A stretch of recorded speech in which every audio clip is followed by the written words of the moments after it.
아, 안녕하십니까? 다들 안녕히 주무셨나요? 네, 약간 아직 잠이 덜 깬 분들도 계실 것 같아서 박수 3번 시작하고 메시지 시작하도록 하겠습니다. 다 같이 박수 3번 시작!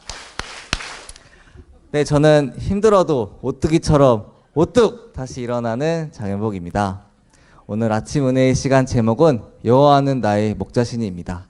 다 같이 요절 말씀인 시편 23편 1절을 읽어보겠습니다. 시작. 여호와는 나의 목자시니 내게 부족함이 없으리로다. 다윗은 이스라엘 역사상 가장 위대한 인물 중 한 명입니다. 시편 23편은 이런 다윗의 신앙 고백이요 찬양시이기도 합니다.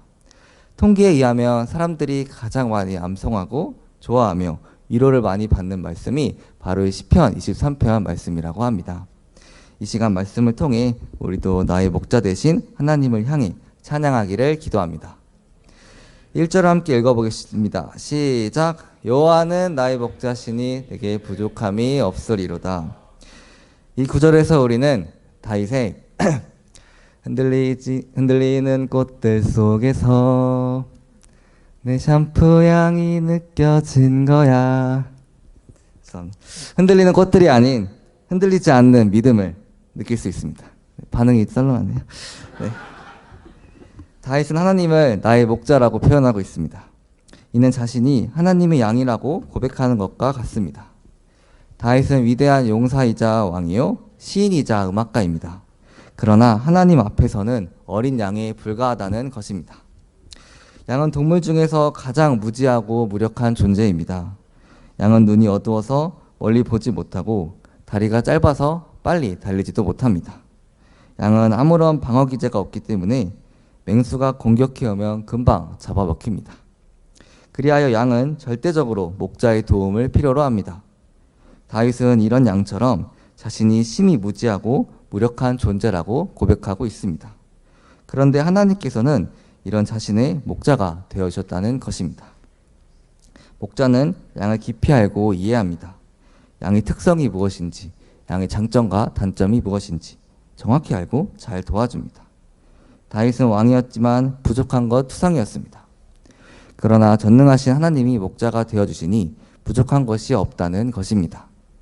더 바랄 것이 없다는 것입니다. 이처럼 우리에게 풍성히 채워주시니 여호와 하나님이 목자가 되어주셔서 우리는 바랄 것 없이 행복합니다. 아멘. 그러면 하나님께서 구체적으로 어떻게 다윗의 목자가 되어주셨습니까? 첫째로 푸른 풀밭, 쉴만한 물가로 인도해 주셨습니다. 2절을 함께 읽어보겠습니다. 시작. 그가 나를 푸른 풀밭에 누이시며 쉴만한 물가로 인도하시는 도다. 양은 풀을 먹고 물을 마셔야만 살 수 있습니다. 문제는 어디에 좋은 풀이 있는지 어디에 맑은 물이 있는지 알지 못합니다. 목자가 그것을 알고 양들을 인도합니다. 우리도 수시로 영원히 배가 고프고 목이 마릅니다. 그런데 어디에 푸른 풀이 있는지 어디에 맑은 물이 있는지 알지 못합니다. 못 모르고 아무데나 갔다가 독초를 먹어 탈이 나거나 오염된 물을 마셔 병에 걸리기도 합니다. 그런데 우리의 목자 되신 하나님께서 우리에게 때마다 풍성한 생명의 꿀을 공급해 주십니다. 이를 통해 하나님은 죄로 인해 피폐해진 우리의 영혼을 소생시켜 주십니다. 치열하고 삭막한 세상에서 지친 우리 영혼에 참 쉼을 주시고 영적인 에너지를 공급해 주십니다. 우리를 생명의 양식이 풍성한 푸른 초장, 쉴만한 물가와 같은 영혼의 안식처로 인도해 주신 목자님 하나님을 찬송합니다. 둘째로 하나님은 내 영혼을 수생시키시며 우리를 의의 길로 인도해 주십니다. 우리는 때로 원하는 일이 뜻대로 되지 않아 우울하고 낙심할 때가 있습니다. 이때 하나님은 생명의 말씀을 주셔서 우리 영혼을 소생시켜 주십니다. 새로운 힘과 용기를 주십니다.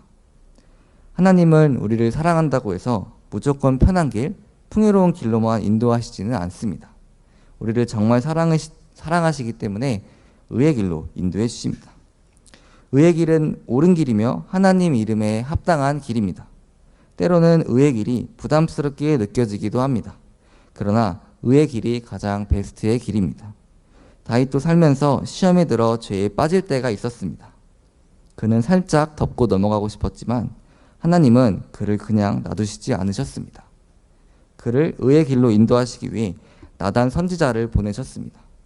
그리고 그의 죄 문제를 드러내시고 무섭게 책망하셨습니다. 그로 인해 다윗은 침상이 젖을 정도로 울며 고통해야 했습니다. 그러나 그 책망과 훈련의 과정을 통해서 다윗은 진심으로 회개했습니다. 이를 통해 다윗은 죄의 길에서 돌이켜 의의 길로 갈 수 있었습니다.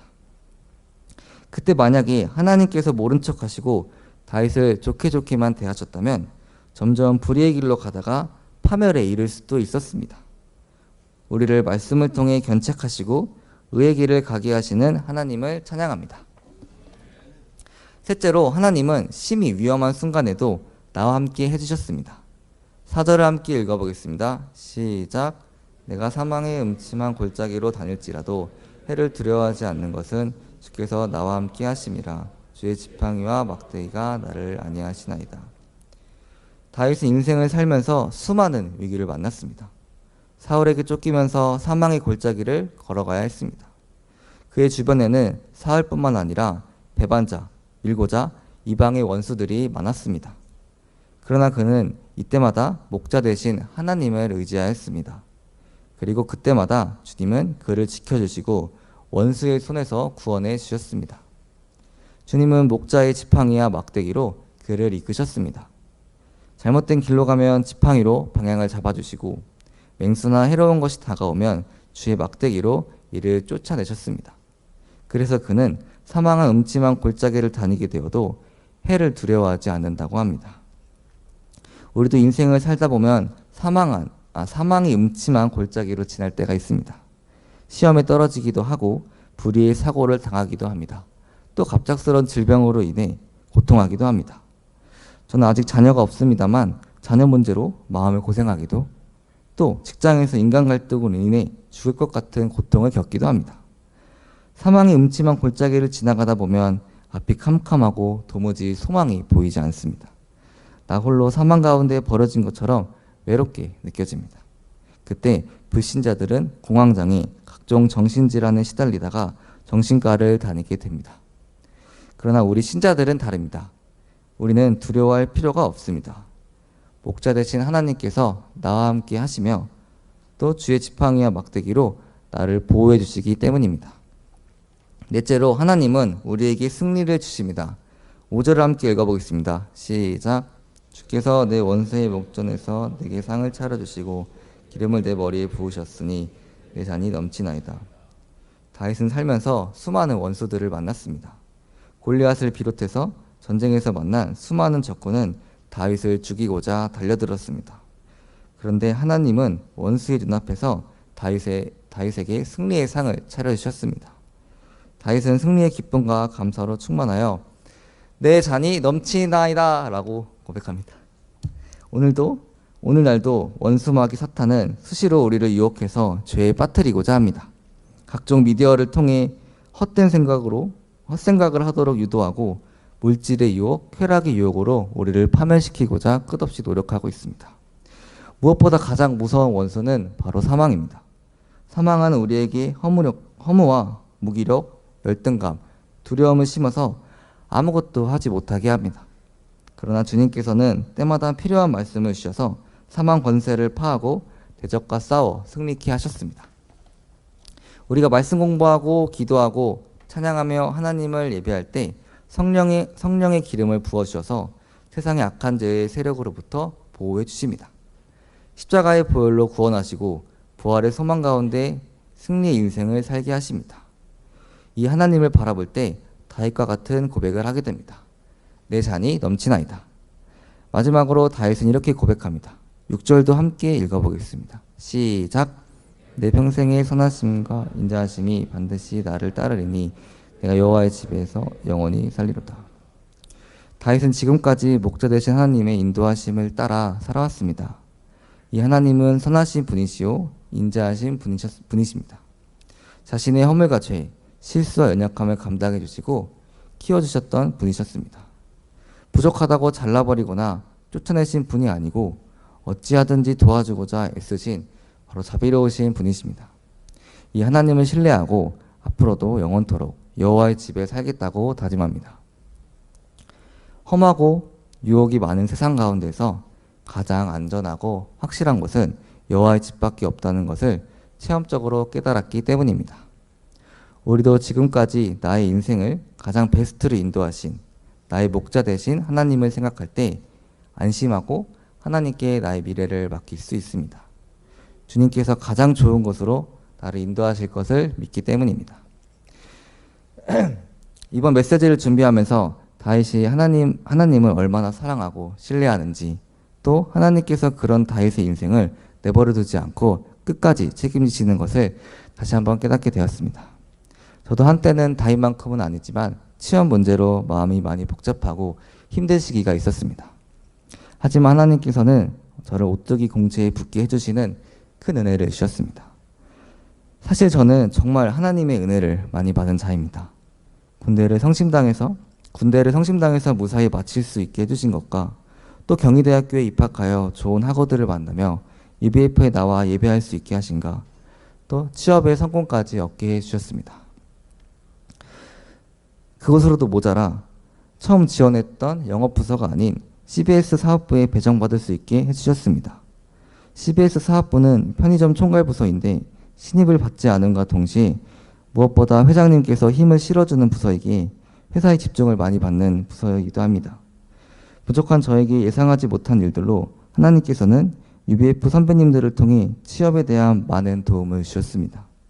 머리로는 하나님의 은혜를 과할 정도로 받은 것을 잘 알고 있지만 그것에 비해 하나님 섬기는 일에 적극적이지 않았습니다.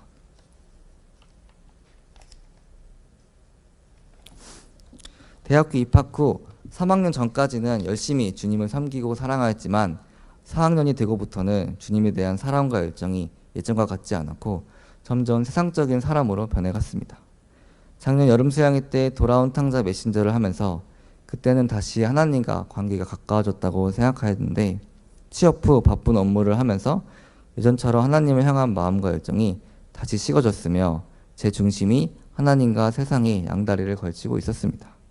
하지만 이번 시편 말씀을 통해서 제 마음의 중심을 다잡아 봅니다.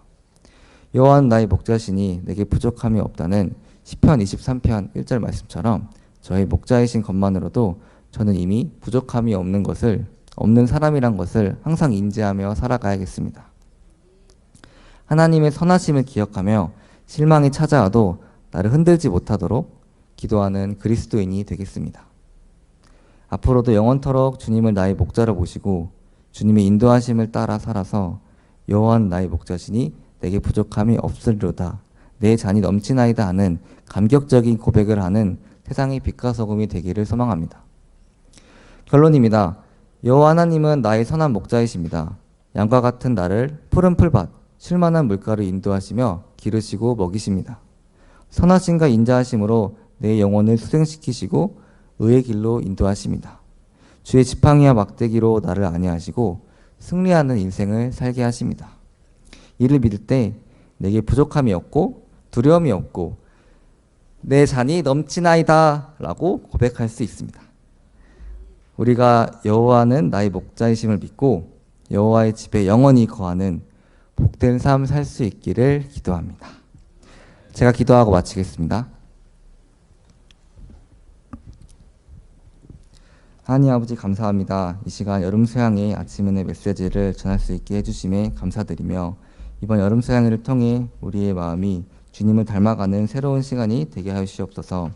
오늘 특별히 다윗 왕의 어린 시절 지었던 시를 읽으며 주님의 도우심을 어린 날부터 힘입어 살았던 위대한 하나님의 사랑을 보았습니다.